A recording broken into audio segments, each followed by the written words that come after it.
যান, শেষ বাজারে যান না আগের বাজারে যান?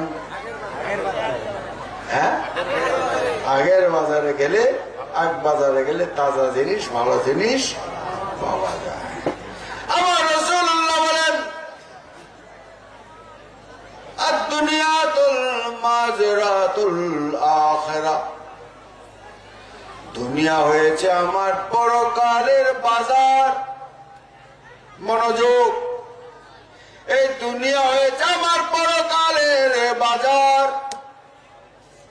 বাজার যদি খারাপ হয়, বউ খুশি হবে না রাগ হবে? ঝাপটা খাবেন না একটা, কি মাছ আনছেন গন্ধ বেরিয়ে গেছে, পচা গলা শাক কতগুলো লিয়েছেন, খাইবেন? বাঁচতে বাঁচতে অল্প থাকবে, কিছু ভাত করে খেতে পারবেন, কিছু নাও খেতে পারেন। ও আমার ভাইয়েরা, আমাদের মধ্যে অনেকের ধারণা এখন যুবক আসি, নামাজ না পড়লেও, রোজা না রাখলেও চলবে, নামাজ না পড়লেও চলবে, বয়স হোক এরপর আল্লাহ ডাকাডাকি করুন। মাথায় কিছু লোক আছে কিনা? আল্লাহ তুমি মুমিন মুসলমান হয়ে ওয়াফতাগু ঢুঁড়ো ফিরো, তালাশ করো ইলাহিল ওয়াসিলা, আমি কামেল মুর্শিদ কামেল ওয়াসিলাকে তোমাদের জন্য দিয়েছি। তাদের কাছে যে আমি আল্লাহর মধ্যে মিশে যাওয়ার জন্য তোমরা চেষ্টা করো। বলেন সুবহানাল্লাহ। এখন কয় আমার তো বয়স কম, এখনো পীর ধরার বয়স হয়েছে না, বলে না? এখনো পীর ধরার বয়স হয় না, কোমর টোমর মাখা হইয়া যাক, হাঁটুটা লড়বড়া, এরপর এই পীর ধর্ম কি লেগে পীর ধরবা? তখন সূরা একটা করলে আরেকটা বুঝলে যাও, কোনটা দিয়ে শুরু করছো কোনটা দিয়ে শেষ করো, আলহামদা শুরু করছো কুলবলা দিয়ে শেষ করে রইলা। এরকম অবস্থা আছে না? আমরা যারা বুড়ো হয়েছে অনেক সময় কোনটা পড়ছি, কয় রাকাত পড়ছি বুঝলে যাই, হয় না এরকম? 4 রাকাত নামাজে 3 রাকাত পড়ে সালাম ফিরে এলেছি। তো এই অবস্থায় পীর ধরে লাভ হইব? কিন্তু এদের ধারণা বেশি বয়স হলে তারপর যে পীর ধরতে হয়, নাউজুবিল্লাহ। এগুলো হলো শয়তানের দোকান। ও বাবারা, আগ বাজারে গেলে ভালো বাজার পাওয়া যায়, আর শেষ বাজারে গেলে পচা গলা কিনতে হয়, ঠিক কিনা? ইবাদত বন্দেগী যদি বয়সকালে শুরু না করেন, পরকালের জন্য সেই বাজার তৈরি করবেন কোত্থেকে? দ্বিতীয়ত বলে বয়স হোক তারপরে করবেন। একটা ঘটনা বলি, হযরত ওমর ফারুক রাদিয়াল্লাহু তাআলা আনহু, জানেন তো কে? হযরত ওমর রাদিয়াল্লাহু তাআলা আনহুর নাম শুনেছেন না? আওয়াজ দেবেন, বুঝি না? জোরে জোরে আওয়াজ দিলে শয়তান ভেঙে দেবে, হ্যান্ডেলের আশেপাশে থাকবে, ঘুমটাও ছিটে যাবে, ঠিক কিনা? যে আশায় এসেছেন আল্লাহর রহমত পাওয়ার জন্য, সেটা আমরা ইনশাল্লাহ পাওয়ার আশা করতে পারি, ঠিক কিনা? হযরত ওমর রাদিয়াল্লাহু তাআলা আনহুর হঠাৎ একবার টাকার দরকার হয়েছে, কিছু টাকার দরকার। আমরা চাকরি বাকরি করলে অ্যাডভান্স নেই না, অনেক সময় লোন নেই না, ব্যাংক থেকে লোন নেই না, যে আস্তে আস্তে পরে শোধ করে দেব। তো তিনি যে খাজানচি আছে, কেশিয়ার, অর্থমন্ত্রী আর কি, আমাদের যেমন এখন অর্থমন্ত্রী তখনও ছিলেন, তার কাছে একটা চিঠি লিখে পাঠিয়েছেন যে আমার অল্প কিছু রিয়াল দরকার, মুদ্রা দরকার, আপনি দিন, প্রতি মাসে মাসে আমার থেকে একটা টাকা কেটে নেবেন। এই ব্যবস্থা আছে না আমাদের অনেকের মধ্যে? চাকরি দেখেছে, টাকা লই ভরে মাসে মাসে কেটে নেয়, ব্যাংকে দিলে মাসে মাসে দিতে হয়, ঠিক না? ওমর রাদিয়াল্লাহু তাআলা আনহু দেওয়ার পরে উনি চিঠিটা পাইয়া পড়া বললেন, আমি এই টাকাটা দিতে পারবো না। এই সর্বনাশ! এখন যদি প্রধানমন্ত্রী হাসিনা ব্যাংকে কয় যে আমার তো টাকা দরকার, দাও, বেড়া তোর হইয়া যাইয়া টাকা দিয়ে মনে পারি, নাহলে ব্যাংকে চাকরি থাকবো। প্রেসিডেন্ট সাহেব যদি বলে আমার টাকা লাগবে, না দিলে ওই বেড়া চাকরি থাকবে? ইনি কয় আমি তো টাকা দিতে পারবো না। কেন? ওইটা আমি খলিফারে বলবো। ওমর ফারুক তিনি অত্যন্ত কঠোর কঠোর এবং অত্যন্ত নাম করা খলিফা ছিলেন। তার আমলে আমাদের ইসলাম ধর্ম সবচেয়ে বেশি প্রসার হয়েছে। স্পেন পর্যন্ত আমাদের মুসলিম সাম্রাজ্য বিস্তারিত ছিল। সুবহানাল্লাহ। আরে বলতেছে যে উনি খলিফা হয়েছে কি হয়েছে আপনার টাকা দিতে পারবেন। উনি টাকাইছে, বাবা আমি কিছু টাকা ছেলে দিলেন, কই আমার ফারুক খলিফা আপনি আমার গুনাটা নিবেন না, আপনি সরি আমার বেয়াদবি নিবেন না। কি আপনি বলেছেন মাসে মাসে আপনার থেকে টাকাটা কেটে নেওয়ার জন্য, এখন আপনি যদি লিখা দেন আগামীকাল আপনি জীবিত থাকবেন, আগামী মাস আপনি জীবিত থাকবেন, তাইলে এই টাকার আমি আপনাকে হাওলাত দেব। চিন্তা করে দেখেন একবার, আপনি যে লিখে দিলেন মাসে মাসে কেটে দেওয়ার জন্য, তা আগামী মাস যে আপনি জীবিত থাকলেন আপনি বেতন পাইবেন, ঠিক না? আর যদি আপনি নাই থাকেন তাহলে আপনার বেতন থেকে আমি কাটবো কিভাবে? আপনার বেতনই তো থাকবে না, এই টাকার দায়িত্ব নিবে কি? চিন্তা করে দেখেন। ওই খাজানজি বলল, ক্যাশিয়ার বলল, আমিরুল মুমিনিন হে খলিফা আপনি লিখে দিন যে এতদিন আপনি জীবিত থাকবেন, তাইলেই আপনি আপনাকে টাকাটা দেবো। মোটরকে বাবারে তোর টাকা আমার দরকার নাই, এই কথা তো আমি লিখতে পারবো না, আমি কেমনে জানি আমি কালকে বাঁচবো কি বাঁচবো না, ঠিক না? যারা বলেন বয়স হইলে পরে পীর ধরবো, বয়স হইলে নামাজ পড়বো, রোজা রাখবো, বাবা গো কালকে সকালে ঘুমের থেকে উঠবে, কোনো গ্যারান্টি আছে কিনা? আজ তো সেই আজই সেই, আজকে আজকেই, কালকে কি হবে কেউ জানে না। আল্লাহুম্মা সাল্লি আলা সাইয়্যিদিনা মাওলানা মুহাম্মাদ ওয়া আলা আলি সাইয়্যিদিনা মাওলানা মুহাম্মাদ। আল্লাহুম্মা সাল্লি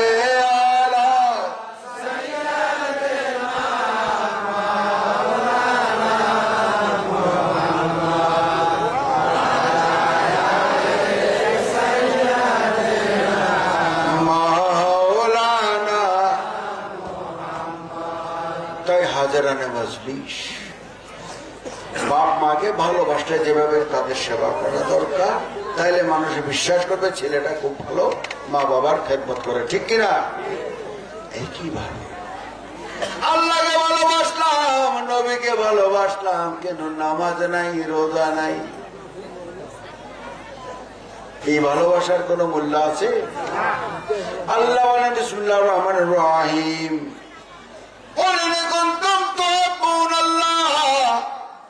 فاتبعوني يحببكم الله ويغفر لكم ذنوبكم والله غفور رحيم। আল্লাহ বলেন, ইয়া রাসূলুল্লাহ আপনি জানিয়ে দিন, ঘোষণা করে দিন, ইন কুনতুম তুহিব্বুনাল্লাহ, নিশ্চয় তারা যেন আমি আল্লাহর সঙ্গে প্রেম করি, আমি আল্লাহকে ভালোবাসি। বলেন সুবহানাল্লাহ।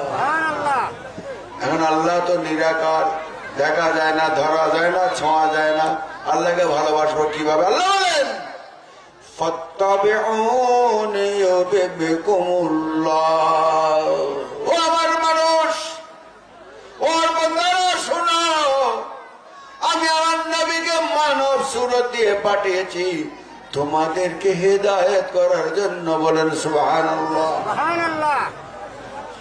আল্লাহ বলে তোমরা যদি আমার নবীকে ভালোবাসো, আমার নবীর খেদমত করো, আমার নবীকে অনুসরণ অনুকরণ করো, সেটাকে আমি আল্লাহ আমার প্রতি তোমার ভালোবাসা হিসেবে কবুল করে নেব। বলেন সুবহানাল্লাহ। তাইলে নবীকে ভালোবাসতে আল্লাহকে ভালোবাসা হয়, ঠিক কিনা? না সন্দেহ আছে? নানা রকম ওয়াজ বাজারে ঘুরে খুব সাবধান, শয়তান যে কত রকমের সুরত ধরতে পারে আপনাদের কোনো ধারণাই নাই।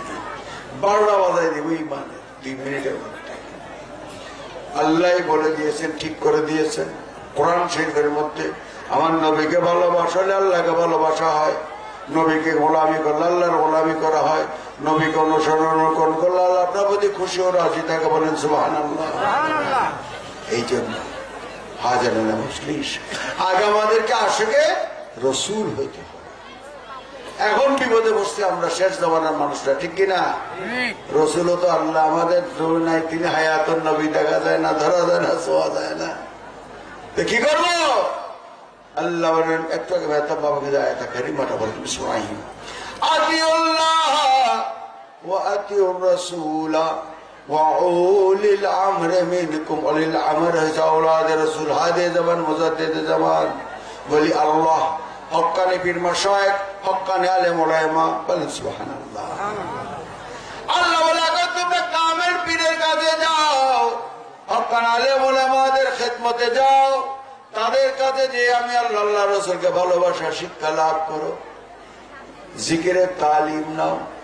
একটা আমরা জিকির করেছি না, হাসবি রাব্বি জাল্লাল্লাহ মা ফি কলবি গায়রুল্লাহ, হাসবি রাব্বি জাল্লাল্লাহ মা ফি কলবি গায়রুল্লাহ, এ নূর মুহাম্মদ সাল্লাল্লাহু লা ইলাহা ইল্লাল্লাহ, এ নূর মুহাম্মদ সাল্লাল্লাহু লা ইলাহা ইল্লাল্লাহ, লা ইলাহা ইল্লাল্লাহ, লা ইলাহা, লা ইলাহা ইল্লাল্লাহ, লা ইলাহা ইল্লাল্লাহ, লা ইলাহা ইল্লাল্লাহ, লা ইলাহা ইল্লাল্লাহ,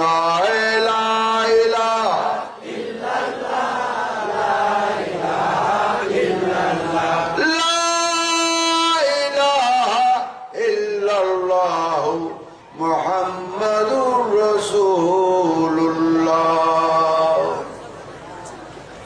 এই জিকিরের তালিম আমরা নেব, শিক্ষা আমরা নেব, কিভাবে আল্লাহ রাসূলের ইশক মহব্বত অন্তরে পয়দা করতে হয়। সে মহব্বত বড় অন্তর নিয়ে ইবাদত করলে, নামাজ পড়বে আল্লাহ বলবে কবুল, রোজা রাখলে আল্লাহ বলবে কবুল, যাকাত দিলে আল্লাহ বলবে কবুল, হজ করলে আল্লাহ বলবে কবুল, ঠিক আছে না? এবং আল্লাহ তাআলার তরফ থেকে দুনিয়াতেও রয়েছে আমাদের বেশুমার রহমত নেওয়াতের খুশখবরি, পরকালেও রয়েছে পুরস্কার, জান্নাত বা বেহেশত, বলেন সুবহানাল্লাহ। এই জন্য আল্লাহ নামাজকে ফরজ করে দিয়েছেন। এখন অনেকে আছেন যারা মনে করেন যে আমরা কামেল পীরের কাছে গেলে নামাজ লাগবে না, রোজা লাগবে না। নাউজুবিল্লাহ। একটা কথা মনে রাখবেন, নামাজ না পড়লে গুনাহগার, জাহান্নামের শাস্তি পেতেই হবে। দুনিয়াতে কোনো বাবা কোনো বাড়ি কেউ আপনারে এক রাকাত নামাজ মাফ করার ক্ষমতা আল্লাহ দুনিয়ার বুকে কাউকে দেন নাই।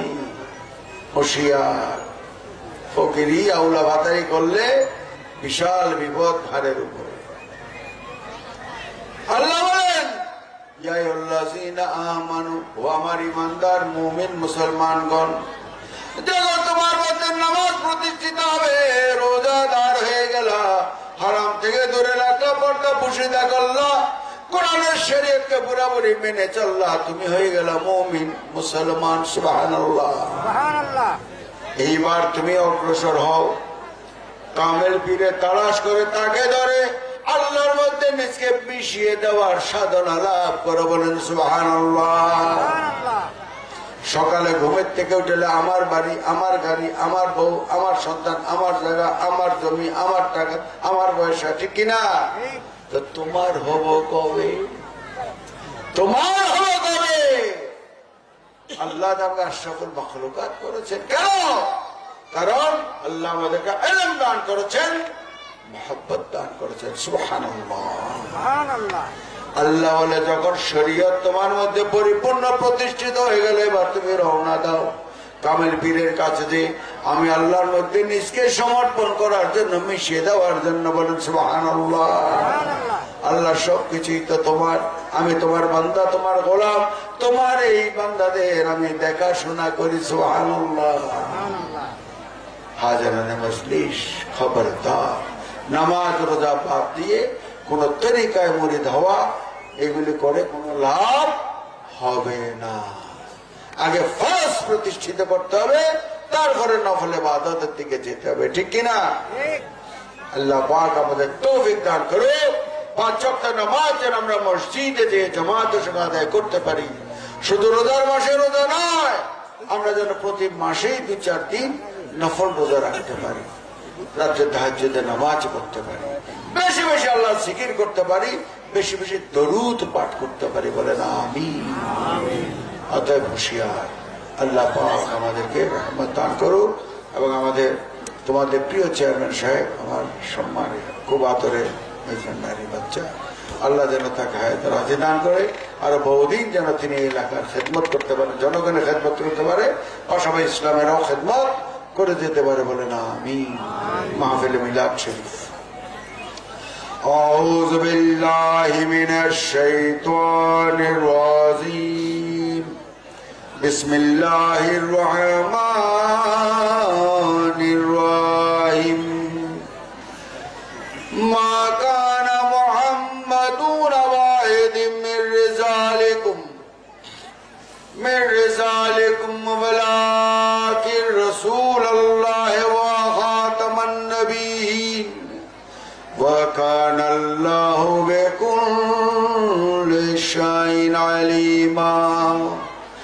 ইন্নাল্লাহা ওয়া মালাইকাতাহু ইউসাল্লুনা আলান নবী ইয়া আইয়ুহাল্লাযীনা আমানু সাল্লু আলাইহি ওয়া সাল্লিমু তাসলিমা। আল্লাহুম্মা সাল্লি আলা সাইয়্যিদিনা মুহাম্মাদ ওয়া আলা আলি সাইয়্যিদিনা মাওলানা মুহাম্মাদ। আল্লাহুম্মা সাল্লি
सुबह सादिक हजरत सैयद काउनाइन सुल्तान दुआराइन अहमद मुज्तबा मोहम्मद मुस्तफा सल्लल्लाहु अलैहि वसल्लम हजारों जलाल से दौलते सिर्फ वाले में जहूर जलाल फरमाया। जय नसीब हम स्या वक्तों को दौलत आवारी से माला माल फरमाया। यह जिक्र मौलूद खैरुल अनाम मोमिनो उठो ये वक्त के हम सल्लल्लाहु अलैहि मुहम्मद सल्लल्लाहु अलैहि वसल्लम सल्लल्लाहु अलैहि मुहम्मद सल्लल्लाहु अलैहि वसल्लम। या नबी सलाम अलैका या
मदीना तू ही है शाहे मदीना सलावतुल्लाह